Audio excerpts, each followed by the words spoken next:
The water that came to Pierre's hole in May of 1888 was not a rainstorm. It was a release. The Teton Range, which looms over the valley like a granite fortress, had held 200% of its average snowpack, and it all let go at once. The Teton River, normally a clear, manageable trout stream, transformed into a shallow, miles-wide freight train of 34-degree Fahrenheit water and grinding ice. It did not rise politely.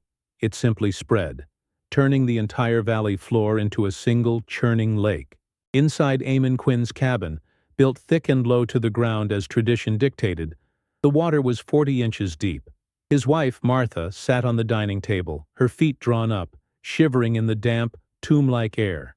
Their winter's labor, sacks of seed, flour, tools, was either floating or submerged in the icy mud. A quarter-mile away, Silas Croft's cabin stood in the same torrent. But the water was not in his cabin. It was under it.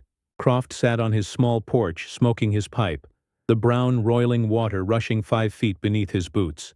Inside, his entire year's income, hundreds of cured beaver and marten pelts, was stacked, bone dry. His neighbors, who had mocked his strange structure for a year, were now ruined. Croft was secure. What did this solitary trapper understand about hydrology and static loads that his neighbors, building with the stubborn traditions of the East, had fatally overlooked? Pierre's hole, later known as the Teton Basin, was a landscape of unforgiving mathematics. Settlers arriving in the 1880s, drawn by the promise of the Homestead Act, brought with them an architectural language developed in the woodlands of Ohio, Pennsylvania, and New England. The manuals, the cultural memory, and the seasoned advice of their fathers all said the same thing: build low and build heavy. In a land where winter temperatures routinely plunged to 40 degrees Fahrenheit, survival depended on fighting the wind and capturing the earth's own warmth. The right way to build a cabin was to dig a shallow trench, lay a foundation of heavy stone, or at minimum, massive 12-inch sill logs, and bank the entire structure with earth. The floor, often just packed clay or rough-sawn planks laid directly on log joists, was meant to be as close to the ground as possible. This was not laziness, it was a calculated strategy. The frost line could be 5 feet deep, but below it, the earth held a constant, life-saving temperature of 50 to 55 degrees.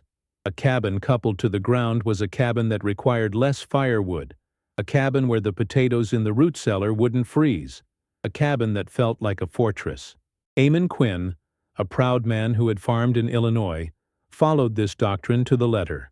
His 20x30-foot cabin was a model of conventional strength, its logs chinked with moss and mud, its stone fireplace a monument to permanence. It was, everyone agreed, the finest cabin in the valley. Quinn's fortress, however, was designed to fight the wrong war. It was built to repel the cold air of winter, and it did so admirably. Through the brutal blizzards of January, his family remained snug. The interior temperature rarely fell below 45 degrees, even with the stove banked low. But the design had a fatal blind spot, one shared by every other proper homestead on the valley floor. When the spring freshet began, the enemy wasn't the air, it was the ground itself. The alluvial soil of the valley floor became saturated. Before the Teton River ever breached its banks, the water table rose, pushing up from below. Quinn's packed earth floor turned to a soupy, cold muck. His stone foundation, set in a shallow trench, acted like a dam, trapping the water that seeped under the sill logs. Then the surface flow arrived. The water hit the earthen banking, saturated it instantly, and poured through the chinking. Within 24 hours, the 34-degree water was ankle-deep. Within 48 hours, it was at 40 inches. The data of the failure was catastrophic. The 200 pounds of flour in the pantry, a total loss, dissolving into paste. The seed potatoes for the year's crop, frozen and waterlogged, now rotting. The cost in firewood was immediate, as Quinn burned his precious dry wood just to fight the encroaching, penetrating damp. Structurally, the cabin was compromised. The sill logs, the very foundation of his home, would now remain waterlogged for months, inviting rot. The foundation itself, saturated with water, would heave and crack, when the next winter's freeze arrived. Quinn's $300 investment in permanence had built him a perfect shallow-bottomed boat that, unfortunately, was full of water. Silas Croft had never read a homesteading manual. His education in architecture had come from two radically different and equally wet environments. He had spent his youth not in the mountains, but trapping muskrat and nutria in the bayous of Louisiana. He had watched Cajun fishermen build their homes, flimsy-looking structures of cypress perched on tall piers, letting the periodic floods of the Mississippi Delta wash harmlessly underneath. He learned a fundamental truth from them. Water does not care about your walls. It only cares about level. Later, moving west, he spent years living with and observing the Shoshone and Bannock tribes of the high mountains. He noted they never built their permanent winter lodges on the fertile valley floor. Their lodges were on the benches, the higher alluvial terraces, or they used mobile teepees. They instinctively understood that the valley bottom belonged to the river, not to them. When Silas Croft decided to build his cabin in Pierre's Hole, he was not building a farmer's homestead. He was building a fur trapper's warehouse. His primary asset wasn't a crop in the ground. It was a stack of pelts that represented a year's work. Protecting that inventory was his only design priority. When he began his work, digging not a trench but a series of 12 deep holes, Eamon Quinn had come by to offer advice. "What are you building, Croft? A deer stand?" Quinn had laughed, seeing the 10-foot-long, 12-inch diameter pine logs intended as piers. "The wind will cut that box to pieces. You'll freeze before Christmas." Silas, a man of few words, just kept digging. The construction of Croft's Folly, as the neighbors called it, was a masterpiece of counterintuitive engineering. Instead of a foundation, Silas built footings. He sank his 12 massive cured pine logs 5 feet into the ground, past the frost line, and into the stable gravel substrate below. This left 5 feet of clearance above the high water mark he had observed on the surrounding cottonwoods. This was not a guess, it was a calculation. On top of these piers, he built a heavy-duty platform. He understood that a structure on stilts was vulnerable to lateral, sideways forces from the wind. He used techniques he'd seen in Gulf Coast shipbuilding, installing heavy diagonal cross braces between the piers, creating a rigid, triangulated base that could withstand the 70-mile-per-hour winds that ripped through the valley. Only then did he build his cabin. A simple 16-20-foot, 8-inch log structure on top. To his neighbors, it looked terrifyingly precarious, a small box balanced on sticks. It looked wrong. It looked weak. Silas, meanwhile, focused his engineering on the cabin's greatest vulnerability, the floor. He was deliberately sacrificing the Earth's geothermal heat. He knew his floor would be his main source of thermal loss. He spent 2 weeks building just the floor, a decision that baffled Quinn, who had built his own floor in 2 days. Silas was building, in effect, a thermal ark. The conflict between Quinn's cabin and Croft's cabin was a conflict of philosophies. Quinn, the homesteader, had built a fortress. His philosophy was based on thermal mass. He coupled his home to the 50-degree Earth, using the planet itself as a battery to fight the 40-degree air. He believed in mass, weight, and stability. The enemy was the persistent, nagging, 24-hour-a-day threat of winter cold. His design was 90% effective, optimized for the 300 days of the year that weren't a flood. Silas Croft, the trapper, had built an ark. His philosophy was based on risk management. He knew he was building a colder house. He knew he would burn more firewood. He was accepting a 10% loss in daily efficiency in order to gain 100% protection from a catastrophic low-frequency, high-impact event. He wasn't building for the average day. He was building for the worst day.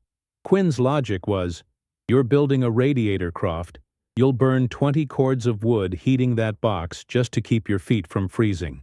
Silas's logic was, "I can always cut more wood. I cannot trap 500 beaver again if my cache is underwater." He was protecting his inventory, not maximizing his comfort. He was building a warehouse he could live in, not a home that stored his work.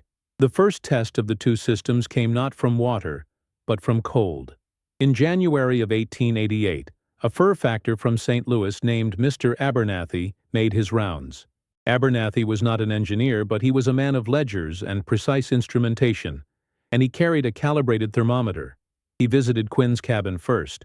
The external temperature was 22 degrees. Inside, near the stove, his thermometer read +62 degrees. Near the far wall, it was plotted on 48 degrees. The packed earth floor registered plotted 42 degrees. It was, Abernathy noted, a solid, defensible structure. He recorded Quinn's estimated wood consumption at a very respectable 1/4 cord per week. Abernathy then made his way to Croft's Folly. He had to climb 8 steps to get to the door. When Silas opened it, a plume of warm air visibly spilled out the top, while cold air rushed in at his feet. The external temperature was the same, 22 degrees. Inside, Silas kept his stove roaring. The air near the stove was +170 degrees. The far wall was 150 degrees, but the floor was a shockingly cold 38 degrees. You could feel the cold radiating up. Abernathy noted in his ledger, Croft's design is thermally inefficient. He is heating the entire Teton Valley. His wood consumption was nearly double Quinn's, almost a half cord per week. Quinn felt vindicated. But Abernathy, a man of detail, noted something else. Quinn's cabin suffers from heavy interior frost on the north wall, where the family's breath freezes. Croft's cabin is bone dry, no damp, no ice. Silas's inefficient design, with its cold floor, was creating a natural convection current that provided superior ventilation, preventing the buildup of dangerous, lung-infecting humidity. Silas had anticipated the cold floor and engineered a 5-layer solution. This was the true genius of his design. He knew he couldn't stop the 22 degree off air from blowing under the cabin, so he had to manage the conduction through the floor itself. Layer 1, the visible floor, was made of 2-inch thick tongue and groove pine boards, fitted so tightly that not a whisper of air could pass. Layer 2 was the structure, a 12-inch deep system of floor joists, creating a massive 12-inch dead air space.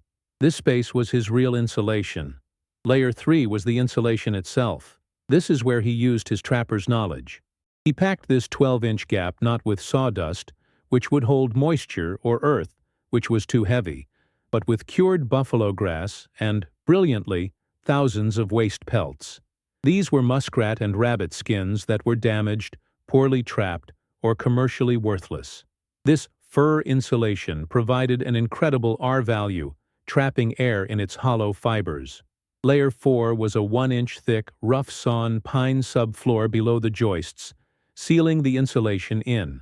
Finally, Layer 5, the most crucial innovation, was a windbreak underneath the entire platform. Silas had stretched and tacked cured canvas, old wagon covers he'd bought cheap, to the bottom of the 12-inch piers. This canvas shell stopped the wind from directly striking the subfloor, creating a pocket of still but cold air under the cabin. The system was a marvel. The floor was still cold to the touch at 38 degrees, but it wasn't the 20 degrees of the air, just 14 inches below it. It was a calculated massive thermal trade-off, and he had won. When the May freshet arrived, the test was absolute. The 200% snowpack let go with a warm rain. The valley, as described, turned into a 3-foot-deep 34-degree lake. Quinn's cabin, the fortress, failed in a cascade of systems. The sill logs were breached, the floor was saturated, the food was lost. The sound inside his home was a constant, sickening gurgle and seep. The air smelled of wet wool, mud, and panic. At Croft's Folly, the sound was entirely different. It was a roar. The Teton River, flowing at thousands of cubic feet per second, rushed past his 12 piers. The water, filled with ice and debris, would occasionally strike a pier with a thud that shook the entire structure, but the triangulated bracing held. The water level rose. It hit 1 foot, then 3 feet. At its peak, the torrent was just 12 inches below Silas Croft's canvas-wrapped floor platform. The canvas windbreak, now a water break, shed the current perfectly. Inside, Silas was dry. His floor was dry. His furs were dry. He sat 5 feet above the catastrophe, an island of total security, his gamble on the Ark having paid off in full. The human impact was immediate.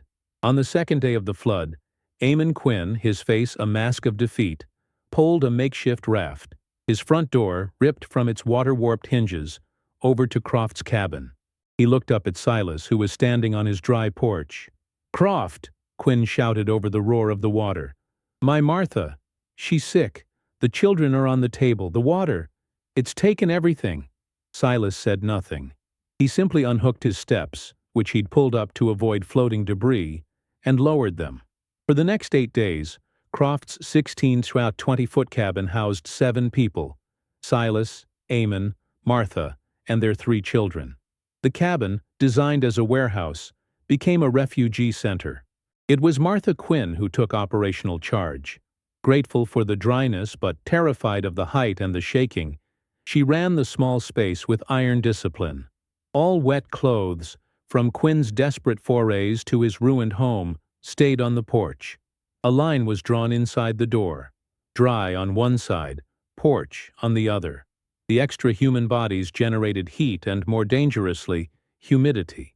Silas, understanding ventilation, kept a window cracked, using the leaky heat of his stove and the coldness of the floor to create a constant, life-saving air exchange.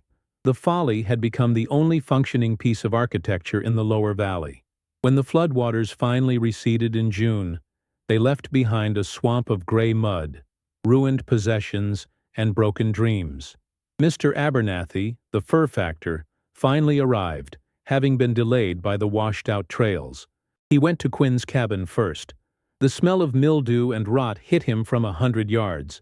He found Quinn in a silent rage, prying his warped floorboards up, trying to dry the rot-infested sill logs. Abernathy's ledger was grim.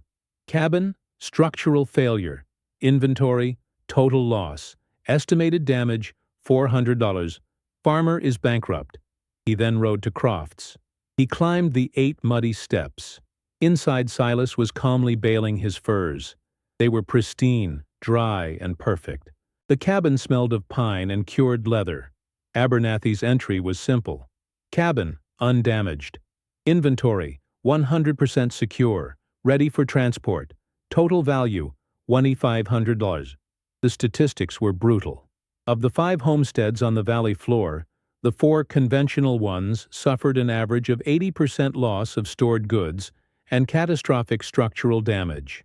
The one unconventional structure suffered 0 loss. The conversion was absolute. Eamon Quinn did not rebuild his old cabin. He salvaged the logs, and with Silas Croft's help, he began digging 12 deep holes 200 yards away. The Quinn-Croft Pier House became the new hybrid model. By 1890, the valley floor was dotted with them: strange, tall cabins that looked like coastal docks marooned in a mountain meadow. A traveler passing through Pierre's Hole in 1885 would have seen cabins low to the earth, banked with sod, looking like permanent organic parts of the landscape. A traveler returning in 1895 would have seen a new, strange architecture born of disaster. They saw tall cabins on stilts, with steep staircases, looking poised to walk away. The design was even improved. The new cabins, like Quinn's, incorporated Silas's insulated arc floor and 5-foot piers, but they also added a new adaptation. In winter, the farmers would bank the piers with straw and earth, creating a temporary insulated skirt that they would clear away every April before the melt. They had combined the best of the fortress and the ark. Silas Croft had taught the valley a profound technical lesson. Survival was not about tradition. It was about correctly identifying the true and most costly threat. The homesteaders had feared the cold, a persistent but manageable enemy. Silas, the man who had seen the delta, knew to fear the water, a seasonal catastrophic enemy that does not negotiate. He proved, with 12 logs and a floor of waste fur, that a building's strength is not in its mass, but in its design. He didn't build a wall to fight the environment. He built a platform to rise above it.